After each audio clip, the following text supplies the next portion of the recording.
Hey everyone.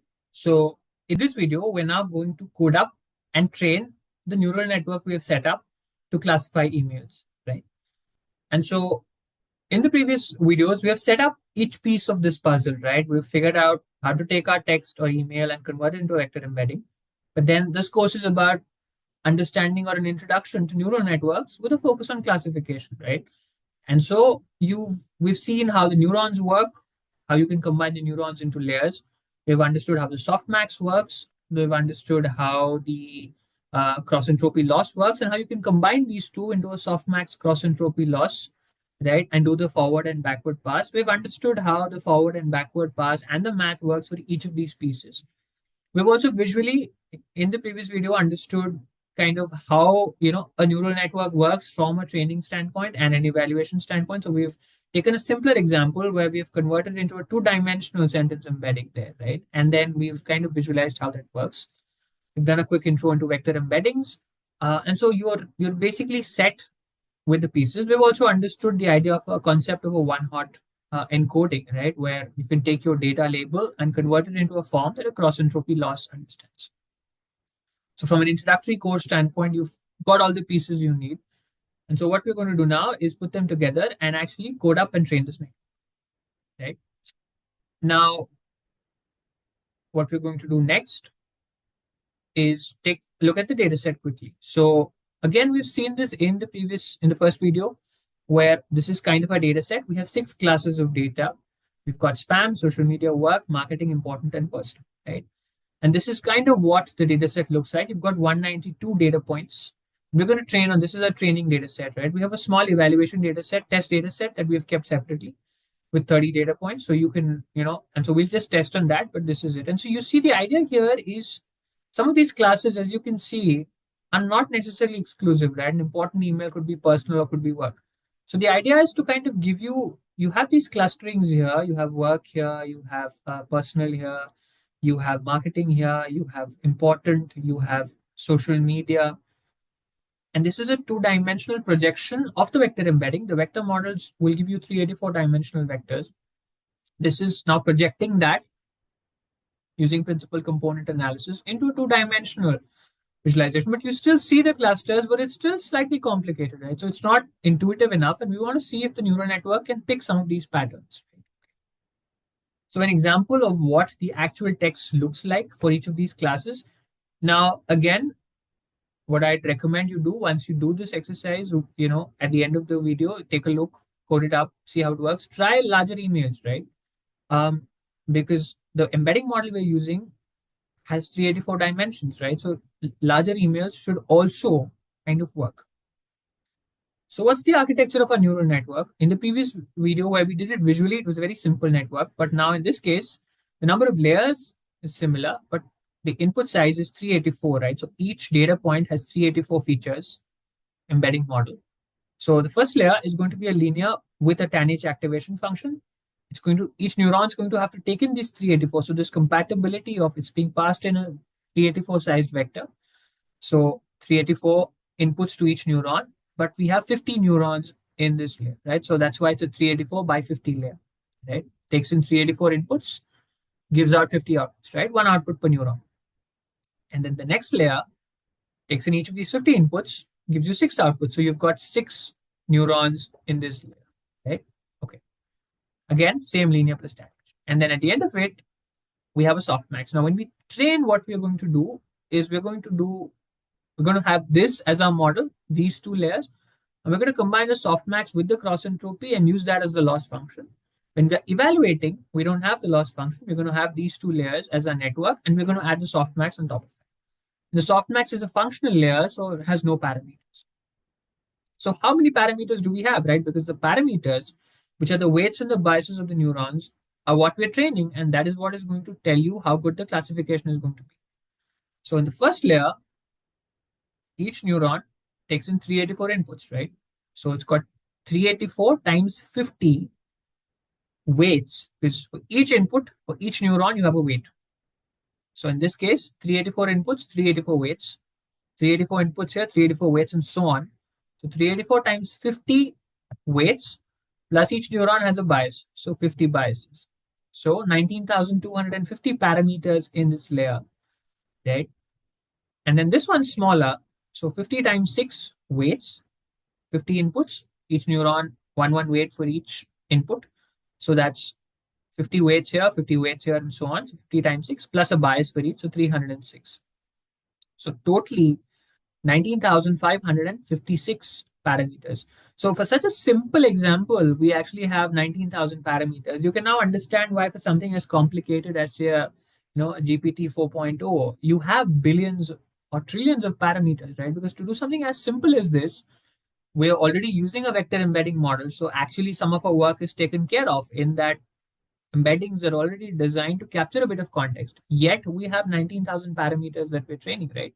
And we just have two layers, right? Now, what do we mean? Just to give a little more context, when we say parameters, what do we mean? Well, parameters are the values that are trained by the network. So those are the values that you have an initial guess for. Hopefully, you have a good one if possible, based on previous information or previous experience. A lot of the time, there are standard ways you could start with a random set of variables or other approaches. In our case, we're just going to stick to random initialization, right? And when we look at advanced neural network topics, we'll kind of cover more advanced initialization techniques. But these are the parameters. The parameters are the values, which are the weights and the biases of the neurons, which are trained, right? It could be a different neural network. It would be convolutional. It could be a transformer, and so on. You'll have those weight matrices, and those are what are trained, and those are the parameters of the network. But when you train a neural network, you also have what are called hyperparameters. These are not parameters that are trained. These are the parameters you're setting. So there would be network parameters, like in our case, how many layers do you have or how many hidden layers, right? And we have two. What kind of layers? So they're linear layers with 10H activation functions. Those are hyperparameters.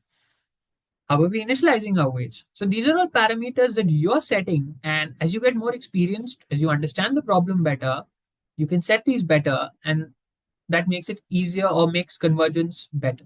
And then you also have parameters associated with the optimization or the training process. So what loss function are you using? What training algorithm? We're using a simple gradient descent, but you'd use something more complicated. Typically, you'd use an Adam optimizer, for example. What is the learning rate? In our case, we're sticking to 0.05, but you can experiment with different learning rates. And typically, you would actually use dynamic learning rates, right? So as the optimization process converges, you slowly change the learning rate. You'd step it up, step it down, so that you converge better. What's the batch size? So each step of the gradient descent algorithm is taken for a batch typically. In our case, we have 192 data points. It's a very small data set. So we're going to take a step after going through all of the data points. So we're using the full training set as the batch size. But let's say you have 150,000 data points, right? In that case, you'd probably not want to take a step after doing that. You'd probably say a batch size of 64, right? And after each 64 data points, you'd then take a step. That's the only way you'd get somewhere, right? And then the number of epochs. So one epoch is when you have covered your entire training data set once, right? In our case, one time step, one data step is the full batch. So in this case, if we say 10,000 epochs, it's a small data set. We're going through each data point 10,000 times, or rather, we're doing this one batch. We're taking a step and we're doing that 10,000 times, right? Now, typically, again, if you have exceptionally large data sets, let's say you have a billion data points, you're going to have a small batch size. You're not going to be able to do 10,000 epochs. You would be lucky to be able to do three or four, right? So, but that's basically how many times you're actually able to do a pass through your entire training set. So these are all hyperparameters, right? And they are kind of exceptionally important when you set up your network, right? And they're dependent on the problem, and with experience, you'll get better at this. The parameters are what you learn during the training process, right? And that's what makes the network and so on start functioning. Okay, so to implement this, what we're going to do is over the previous few videos in the series, we have implemented a lot of the pieces, right? We've implemented the neuron, the layer, the softmax, the loss function. We've seen how to set up the embedding and so on. Now, from a neural network standpoint, we haven't covered in detail the optimization process, the gradient descent. I've added a link to that to the previous videos as part of a different series. And I'll add that as an add-on as well. So if you're interested, you can go check that out. But we've quickly covered that in the previous video. But we haven't implemented it in this series. So what I've done is taken the code we've written in this series and put it into a folder on GitHub called DeepRoots, right? It's open source, it's public. And what you can go do is we're going to use this now to train, right? The idea being, you know how the pieces work. We've coded up those pieces and they're exactly those pieces, maybe a little small tweaks to kind of clean it up. But now when we kind of code up this model, we're just going to have, simple calls. We don't want to now go back and see how the neuron works and how the layer works. So let's just quickly go take a look at this repository and then we'll start coding it up. Okay, so let me open the DeepRoots repository here on GitHub. And so you can just go to github.com/pixigan/deeproots, right? Now, so this is, not a production level repository. It's just me taking the code we've written over the previous few videos in this series and organizing it, right? So that now when we kind of train our network, we have a fairly modular kind of way where we can take in pieces and drop them in. And also, in this case, we haven't focused really on how gradient descent works. We have done that in a previous course, but we haven't done that here. So we can but use those pieces, so you don't have to worry about that. But you can also kind of, get started and start playing around with this. And you can hopefully apply, some of these pieces and experiment with other problems as well.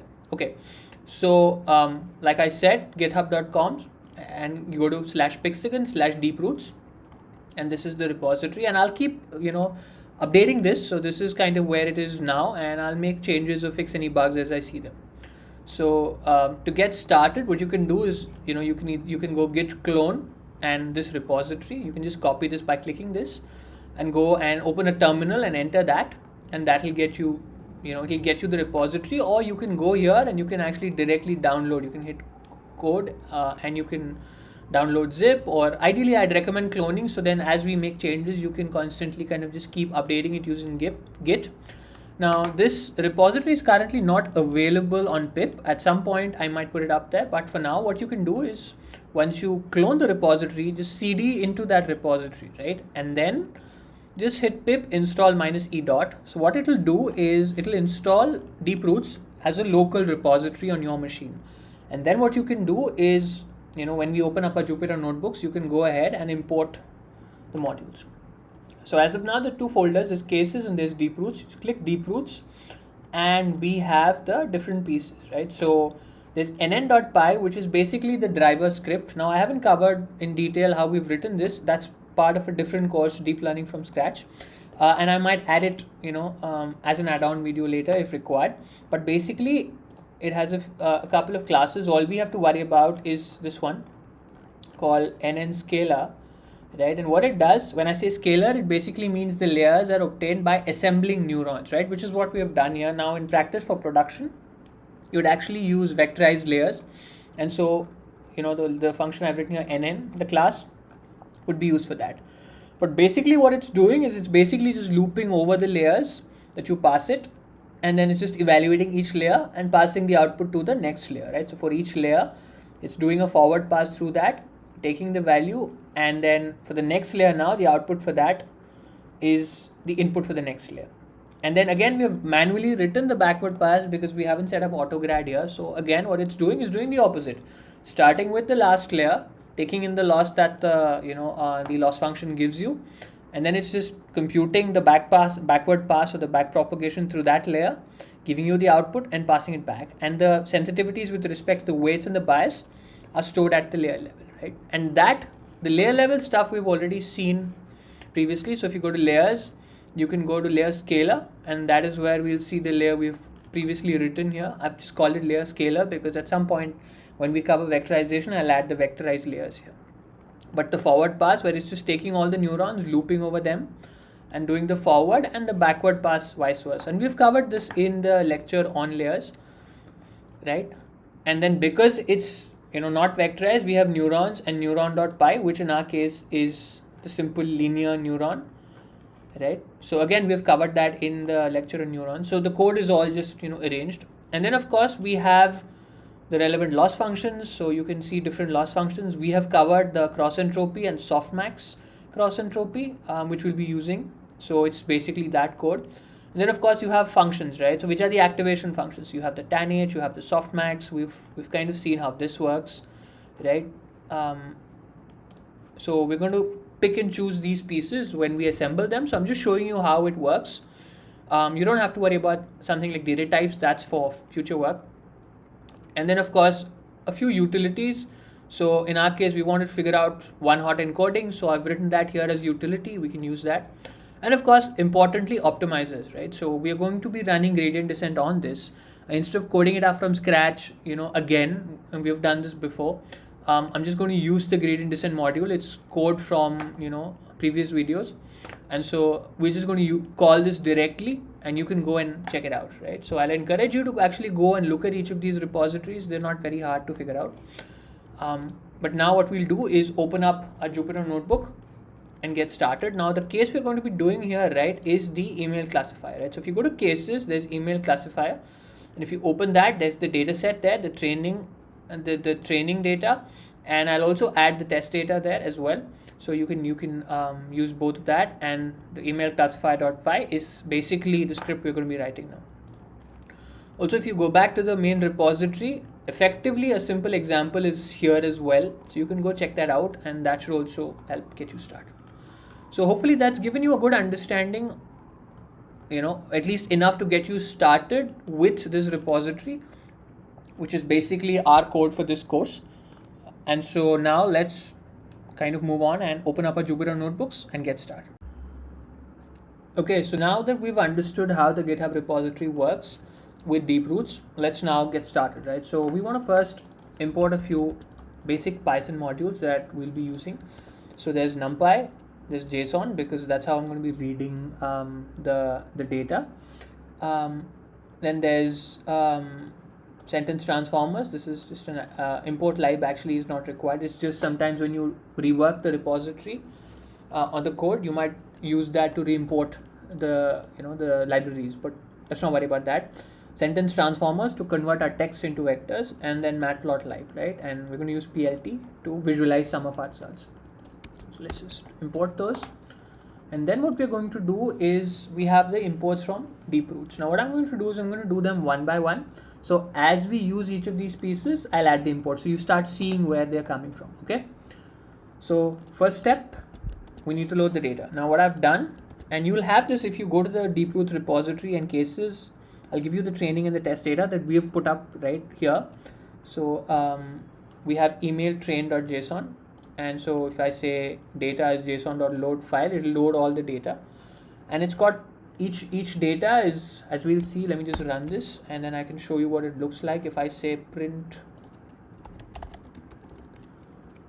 data 0, right, what do you see? You see, well, it's got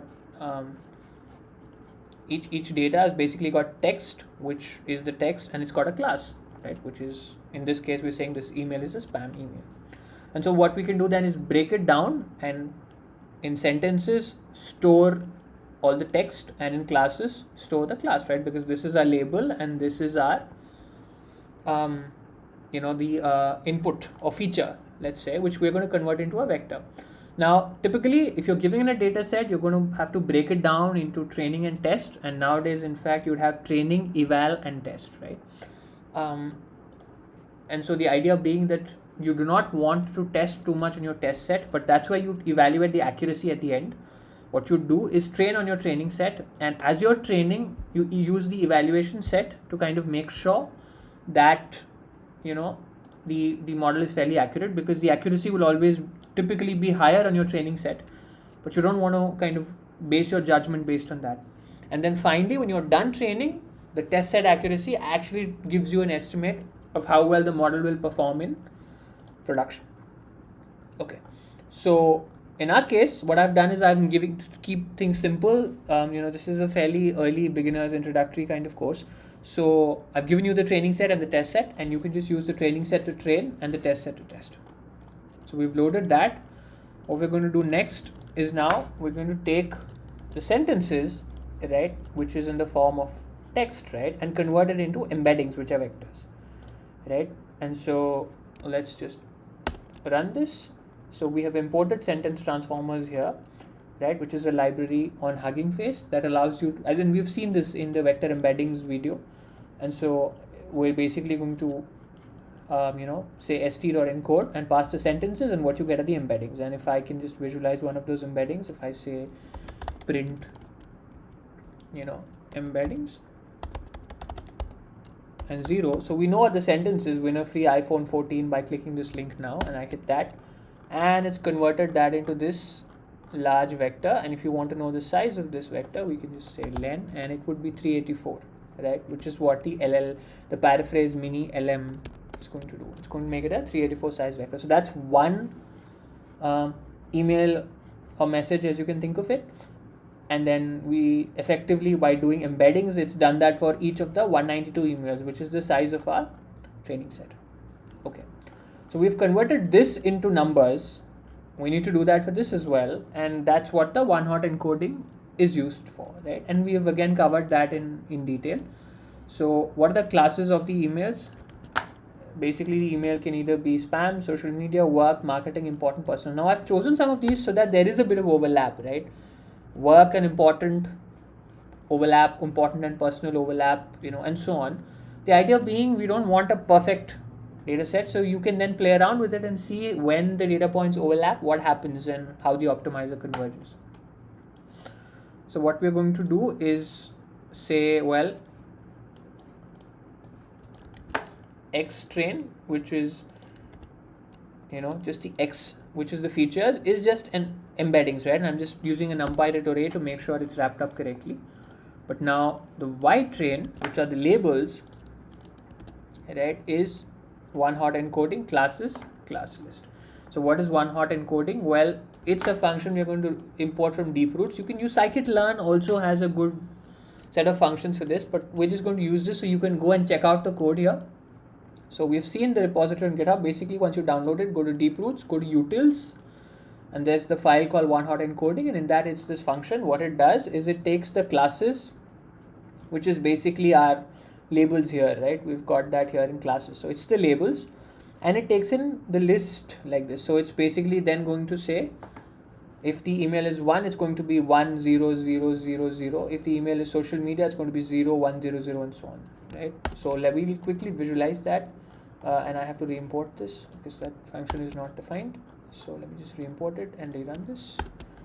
So if I say print Y train 0, again we know what the email is, right? It's this one, winner free iPhone 12 whatever, and the class is spam.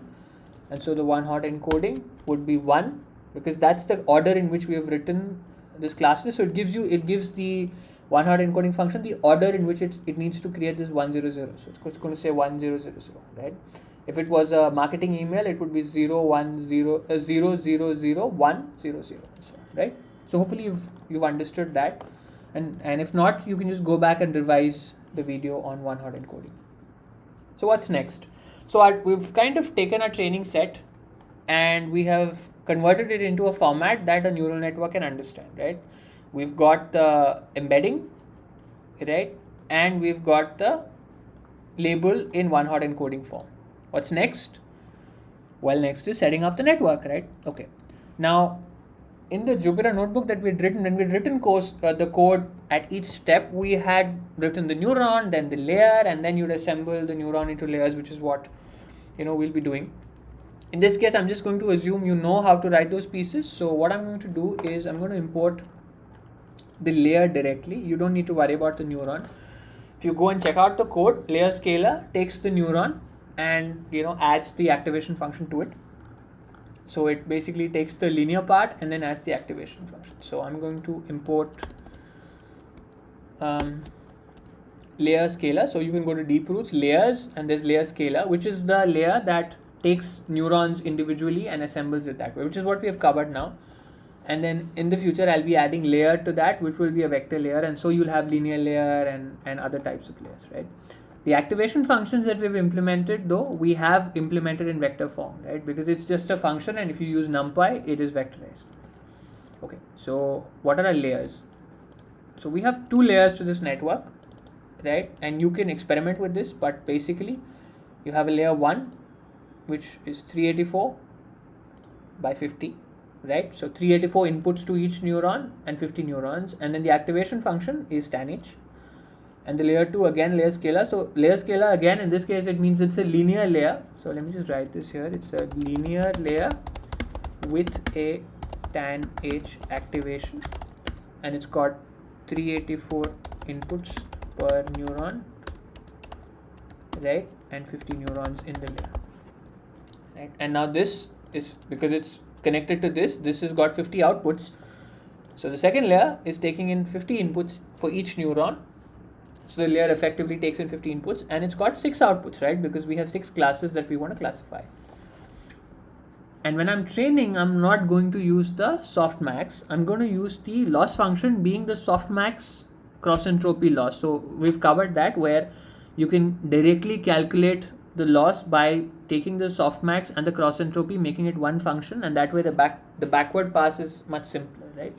And then when we use prediction, we can just add the softmax function to this. So effectively 2 layers here. And so if you do this, L1 will become this layer, L2 will become this layer. And then what we need to do is give it to the NN. So we make it a list. We say layer list is a list of L1 and L2. So first layer, second layer. And then what we'll do is import NN scalar, which basically is the corresponding neural network associated with this, right? And I'm just going to pass it the layer list. So what this will do, and we've quickly seen this when we looked at the repository, it'll just take each layer and call each layer in the forward pass in the right order and in the backwards, and you've got your model. Okay, so let's run that. It's initialized the layer with the tan h activation, the second layer, and it's now got the network. Okay, so we've set up a network. That's it. It's really simple. Nothing much to be done about that. Okay, so what do we do now? Let's also just quickly set up our loss function. So in our case, like I mentioned, we're going to use the cross entropy loss, but what we're going to do is, when we're training this, we're just going to directly have the softmax cross entropy. And so you can go to DeepRoots, loss functions, and we can say softmax cross entropy. Now what you could do is, to the network, add a softmax, right, as the last layer, and then use just a cross entropy loss function, right? That's totally fine as well. I'm just doing this, right, in this case, and then when we evaluate the network, I can just add the softmax at the end, and it will give you the probabilities, right, as the output. So the loss function is very easy to define. We just say loss function is softmax cross entropy, and that's it. Good. So we've set up the basic pieces of our network. We've also got our data. What are we going to do? Let's just test this out, right? Let's just evaluate how this works. So what do we do? Let's take the first data point, right? So the example we saw there, and so x is x train and y is the label. Let's just print this and see how that works. Well, yeah, let's just print. I'll print this below. So let's just say this. So I'm going to say print exact, and it's the vector embedding of that first message. And then y should be the one-hot encoding. Okay, good. And so what we'll do is we'll just test out a network, right? So what we'll do is we'll pass in the x, which is our vector, which is the feature vector, right? Which is what the network works on, and it gives you a prediction y pred, right? And so let me just add one more thing here. And so let's just run this, and then let's say print y predicted. Okay, now first of all, this is not probabilities, this is actually outputs, right? If it was probabilities, it would have to add up to 1. This is just outputs, and you can see the network is not trained. It's just giving you a lot of random numbers, right? But they're not even random, they're most all 0.99, 0.99 and so on. So now when we use linear layer here, the way the network is initialized, each neuron, the weights are initialized. We didn't initialize this explicitly, right? When we covered the lecture on layers, we looked at how you can initialize each neuron, In this case, what it's doing is it's just going to create these neurons. So in this case, 50 neurons, and in this case, 6 neurons, right? And it's just going to initialize the parameters randomly. So each parameter is going to be randomly initialized in our case. Now there are better ways sometimes to do that, but it's just going to take a random number between 0 and 1 and initialize each of those values. Okay. So we've seen the forward pass. Let's see if the loss function works. So what are you doing? You're going to pass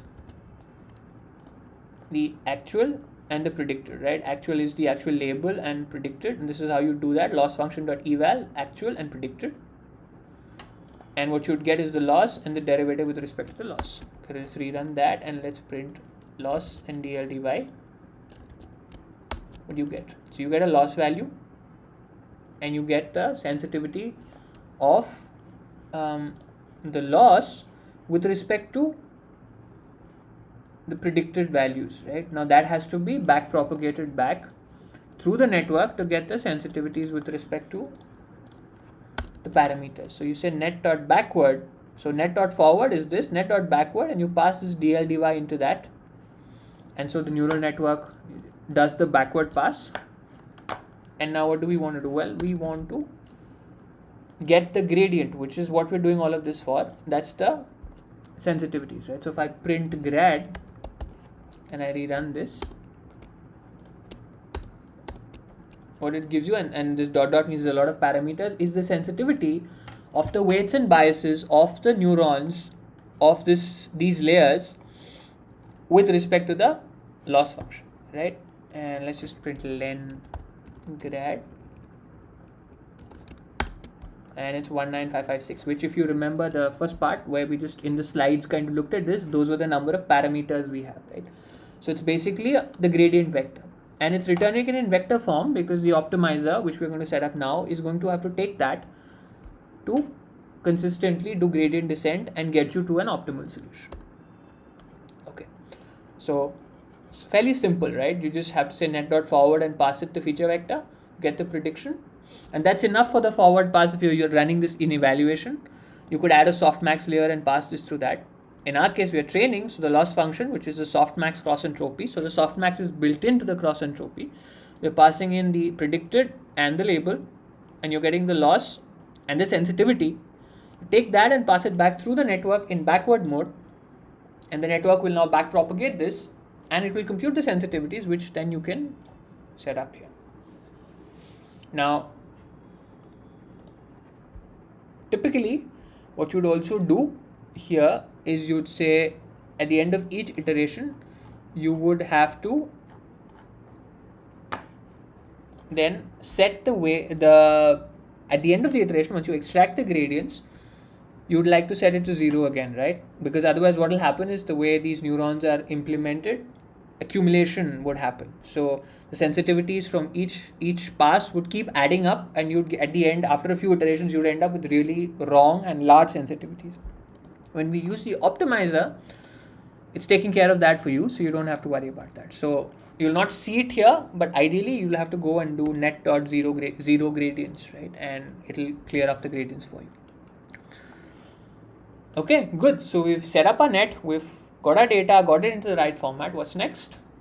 Let's now set up the optimization problem. So how do we do that? So what I'm going to do is I'm going to say, let's import the optimizer. And so how do we do that?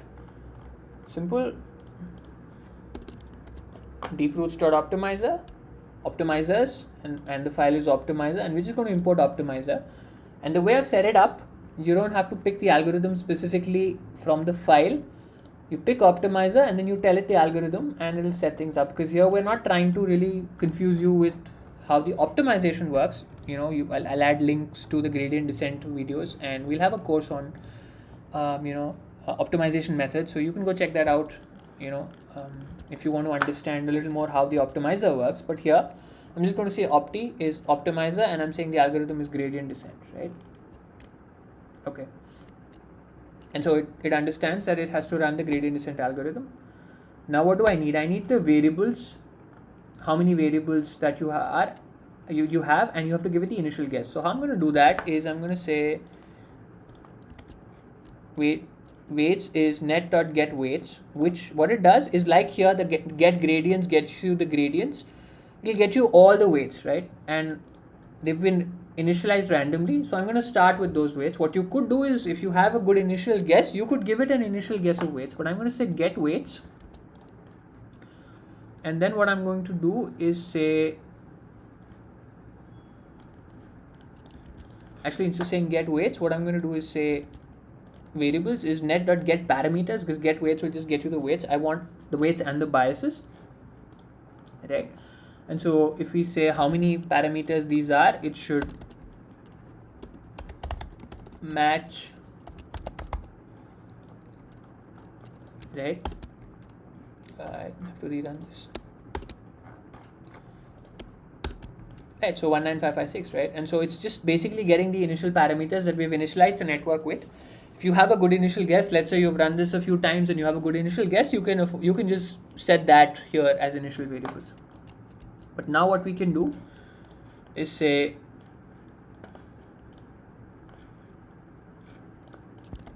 opti, which is our instance of optimizer, set variables, give it the number of variables, and values is this initial guess, right? So it starts the optimizer at that point. What we're also going to do then is we're going to give it the model. So the way I've set it up for now is you can give it the network and you give it the loss function, right? And so the optimizer then, in our case, takes care of the internal, meaning what it's effectively going to be doing is exactly this. It's going to take the net, it's going to run the forward pass. That's why I've written this here. It's going to take the net, run the forward pass, then use the loss function, right, to get you the sensitivities, run the backward, get the gradient and pass that back, right?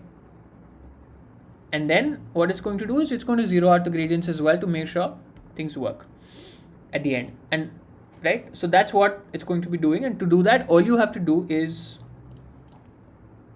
set the net and the loss function. Good, so we're good with that. Next, what do we have to do? Parameters, well, hyperparameters, training parameters. So training,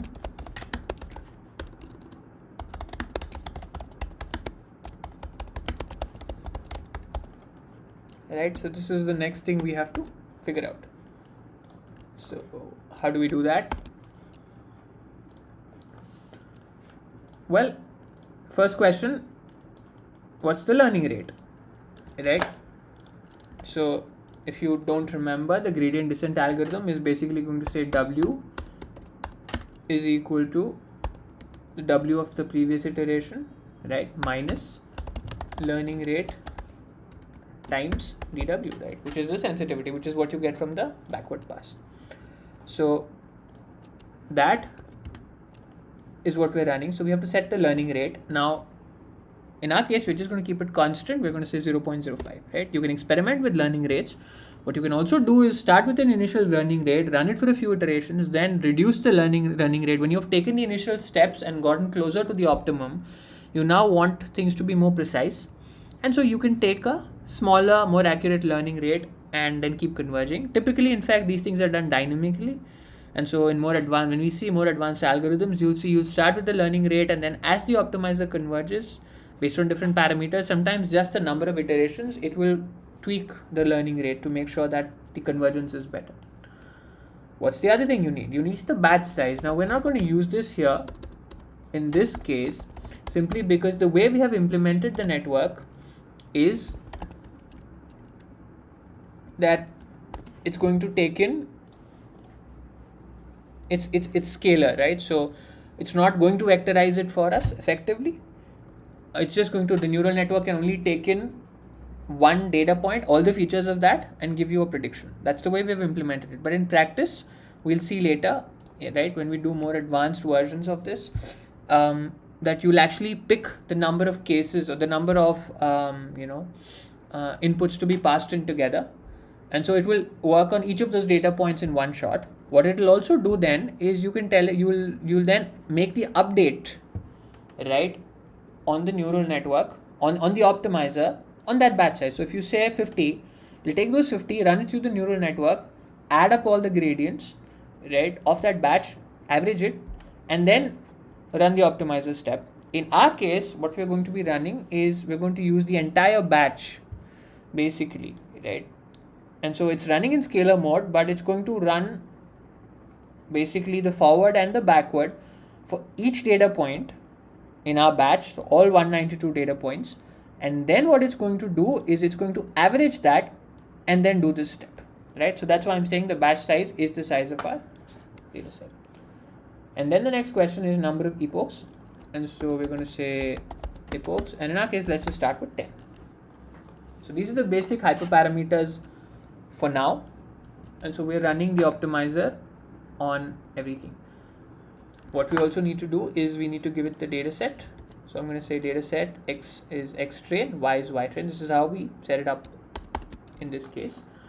And then to do the optimization, for now, just do this. Just say opti.run, give it the data set, which is the X train and the Y train, give it the number of epochs and the learning rate. So in our case, you do that, and you can see that. So you can see it started with a 1.8065, and then it went down till you hit 1.95. So the optimizer is basically working. So what are we going to do now? Well, we're not going to mess around as of now with the learning rate. We're just going to run it for a lot longer, right? And on the same data set, the idea here being that you can now train the model on different data points, different data sets. And for now, we're training it on the entire batch and then doing a gradient descent update. So gradient descent update, gradient descent update done after full batch of 192 points evaluated, right? But in practice, and that's not what you do. So let's do something now. Let's evaluate this on 10,000 for 10,000 iterations, right? And so I'll just run this, and then I'll quickly stop recording, and then I'll come back and we'll visualize the results, right? Okay, so let's just give it a shot, and we'll let it compute and come back in a bit. Okay, so we're back, and the optimization has run the 10,000 iterations or 10,000 epochs. And when I say 10,000 epochs, what do you mean by epochs? Well, the answer being that for each epoch, so just to clarify, one epoch is full pass through the entire data set, right? Training set. Now in this case, because it's just 192 data points, the batch size, when you get through that, it's one epoch, right? And so we're making one step update to each epoch. Okay. So let's quickly visualize this, and that's why we have got Matplotlib. We're seeing that it's converging because it started at 1.79 and we're now at 0.56, so not bad. So what you can do is opti, and you can go check this out, but opti is our optimization object. Here it has a variable called loss history, and that is basically just these loss values, right? And that's what we were seeing here. So you can say n iters, get the length of that, so number of iterations, and then let's just plot x being 0 to number of iterations. Actually, you can say 1 to n iterations plus 1 as well if you want the index to start from 1. But and then y is the loss history, and let's just plot this, right? Okay, so it's like we said, started from 1.8 and it's done quite well, right? It's gone all the way down, as we're seeing in this case, to 0.56911. Now a little more scope for it to go down, but that's for you to experiment with, right? Let's just visualize what it's done and see how it works, right? So first of all, just to make sure, the model should be up to date, but I'm just going to say net.update weights. Net is our model, and I'm going to say solution, right, and w final. So what is solution? Well, solution is what the optimizer opti.run returns. So let's just print solution first. So let's just see what it returns, so you get an idea of what it's returning. So when you run the optimizer, what you should get is the output final and the sensitivities at the last iteration and the loss, right? And so what we need is the solution, and I'm just going to say net.update weights. What that will do is take these last set of weights and make sure that the net now, which is a neural network, has those weights, right, and biases. And then what we can do is we can then evaluate on our test set. Now in this case, again, I don't have an eval set, it's just training and test set. When you actually train your model, don't train it based on the test set, right? So meaning the test set should be basically at the end of your training, and you just get an understanding of how well it works. It doesn't work well in the test set, don't go back and retrain. That's what people end up doing. That's where you use the evaluation set. In our case, we're just going to, you can do that, but that's not the right way to do it nowadays when machine learning models are trained. So I've got email test.json, and that now has the sentences and the classes. So I'm loading that, and we can just visualize one of that as well. So we can say data 0, and so it's a different message, right? The test is we've detected an irregular login attempt, and the class of the email is important, right? So it's an important email. Okay. So what are we going to do? We're going to first convert the test set into sentence embeddings.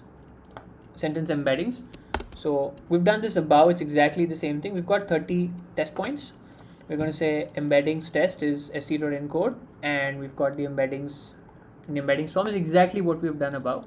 What I'm also going to do is set up the softmax, right? So we've done the softmax in the form of the loss function, right? However, what we want to do now is we've got a net and there's no softmax in the net. We want the outputs as probabilities, right? So I'm going to import from deepRoots.functional.softmax, import softmax, and I'm going to run sm is equal to softmax. Okay. So now sm is basically the softmax function. What are we going to do next? Well, you don't really need to do this, but let's just do this. Let's say x test is embeddings test, and actually I can just say numpy.array. I just like to do that to make sure that it's clean. So you can directly use embeddings test, which just looks cleaner. And so what are we going to do? We are going to first just run on a particular data point and see what happens. So y predicted net.forward x test. I've just picked x test 3, and once you get the y predicted, that's still logits, right? Because we don't have a softmax in our network. We've just used two tanh layers, right? Linear layers with tanh activation functions. And so what you do then is you pass the x test, you get the prediction, and then you run softmax.forward, and you'll get the probabilities, right? Okay, so let's run that. And so what has happened is this has now been replaced by probabilities. Now what you see here is the model can be trained a little better because there are two classes that are fairly similar, right? And so ideally you want, all the others have really converged, but these two are fairly similar, which means the model is a bit confused with the third point, and that's why I've shown this here, right? So you get to see that ideally with a little better training, maybe a slightly bigger model, you can get rid of this and it clearly indicates it's which class, but it's still saying it's this class, right? So which in this case, in our case, if we go back, is important, right? So it's actually classified it correctly. It's figured out it's important. It's confused between spam and important, which is weird, but it also makes sense because we have detected irregular. So effectively, when you kind of play around with this, what you will see is it's kind of picking certain words because it's the vector embedding. The vector embeddings for certain words are probably close by, and that's why it's figuring out which word it is, right? Okay. So what are we going to do next? Well, let's visualize how this works on the test set, and then we'll also look at how it works on the training set. So what are we going to do? We're just going to evaluate this at each data point. So classes is basically the labels, and I'm going to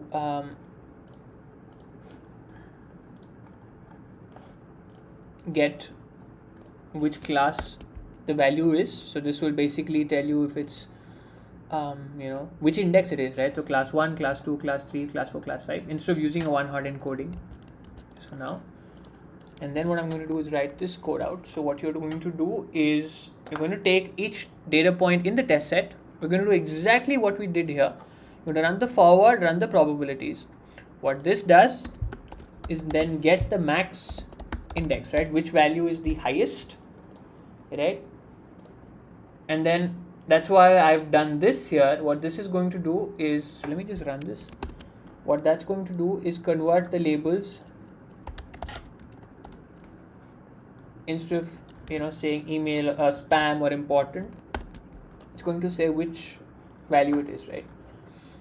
And so what then this is going to do is pick the index, which effectively then will be one of these numbers, right? 1 2 3 4 5.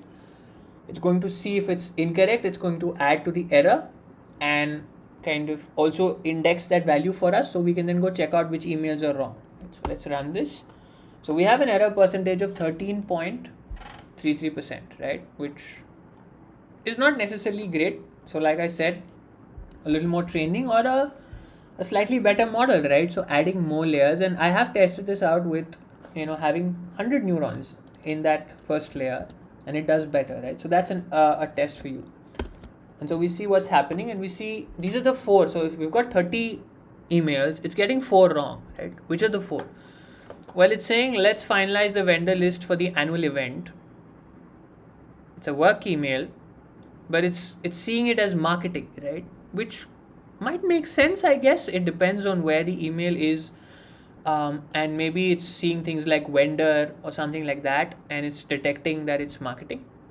The other one is the other one is get early access to new arrivals, and you can understand why it's actually a marketing email, right? But it's classifying as spam, which you can understand, right? New exclusive arrivals, it's going to say spam, right? It's probability. Third one, here I'm organizing a surprise party, and it's a personal email, but for whatever reason it's classifying as marketing, right? And then of course someone mentioned you in a comment, join the conversation. It's a social media email, but because I'm guessing it's saying something related to mentioned you, it's seeing it as a personal. Now it's hard to figure out exactly why this is, because we're using the vector embedding. The basic answer is that the vector embeddings are probably close to each other, and so as a result of that, it's seeing that. So how do we check that? What we can do is, and I've written a quick plotter here for you, right? So you can go and play around with this as well. But what we've done is we've seen this plot when we saw the theory, right, in the slides. We basically set that up here where we'll take these emails, we've got the vector embeddings for them, but we'll use a principal component analysis to kind of make it into a 2-dimensional vector, right? So we have trained on the full vector just for visualization. And then what we'll do is we'll do a scatter plot where for the ones that are correct, it's just showing correctly. For the ones that are wrong, what we'll do is we'll visualize it with a star marker, right? So let me just run this, and you see what's happening here. So the 4 emails that are wrong that show up here, we have the color code already, right? So we have the color code for this. So green is work, black is personal, blue is marketing, yellow is important, social media is red, and spam is pink. So we're seeing the pink ones are here. This is red, it's misclassified, right? So that's our this one, and it's classifying it as a personal email, right? Which is interesting because the personal emails are not really there. We also see this one's misclassified, right? So that's this one. I'm organizing decorations, and it classifies it as marketing, right? So and that makes sense because you see the marketing emails which are blue here, right? So those are the marketing emails. So when the email shows up here, the vector embedding, and it's I'm projecting it into 2 dimensions here. Actually, the vector is 384 dimensional. You can understand why the email should actually be black, but it's actually classifying it. It's classifying it wrongly, right? And so on. So you can kind of visualize this and see what's happening, and that's a good way to understand, why it's getting it wrong, how it's getting it wrong, and so on. And if you want, you can do this on your training set as well. So instead of saying test here, you replace it with X train, and you can see how your training set performs, what the accuracy on that, what you will find, and this is an exercise for you, but what you should find is your accuracy in your training set is much higher than it is on your test set, right? But there are a number of data points, and you'll see that it works. Typically, it will work fairly well for your training set. Okay, so we've started to get a basic understanding of how this works, and this is a very interesting way because you start seeing why it's classifying something as a different class, right? The answer being that, in this case we're actually predicting the actual labels. So we have the classes test, and so we can see why something like this again, so the blue in our case is marketing, right? And so again it's classifying those two as marketing, as we have seen here, because they both show up close to blue, right? So the embedding is actually taking it closer to blue, so it's classified that way, right? And so that's where again the selection of the data set is interesting, because it kind of ensures that you have these conflicting points. You can understand why it's misclassifying them, right? This is blue, it's a marketing email, it should show up here, right, on the embedding plot, showing up here, and so we understand that. But basically, hopefully with this, you've kind of now understood how to put the pieces together of your neural network, right? So let's quickly go back to the slides, and we have one last kind of video in this series. Okay, so we have implemented our neural network. We've trained it using the DeepRoots repository, basically the code we have written over the last few videos. We've seen how that works. We've kind of visualized the results, and now it's up to you to try and experiment a little more. Try and see how you can get the network to converge better. Play around with the hyperparameters, increase the size of the network. So for example, instead of using 100 neurons in the first, or 50 neurons, if you make it 100, right, you'll actually see better performance, and so on. So experiment with that, add another layer, see what happens, right? And so that's kind of your assignment. But in the next video, what we're going to do now is, just to make things interesting, while we recap what we've done in this series, we're going to take this model and we're going to use Streamlit, which is a very interesting way to build apps using Python. So we're going to build a quick interface for this classifier, and we're going to take the model, we're going to export it, and we're going to connect it here and see if we can enter the emails and if we can classify, right? So hopefully that makes this whole thing fun, and you start seeing in practice how you have a neural network that you've trained, but then how you link it to an actual kind of app or project that you're working on. So see you in the next one, where we'll kind of build this app, right? And it'll be a quick video where we'll do that, and then we'll summarize this series. Okay, see you in the next one.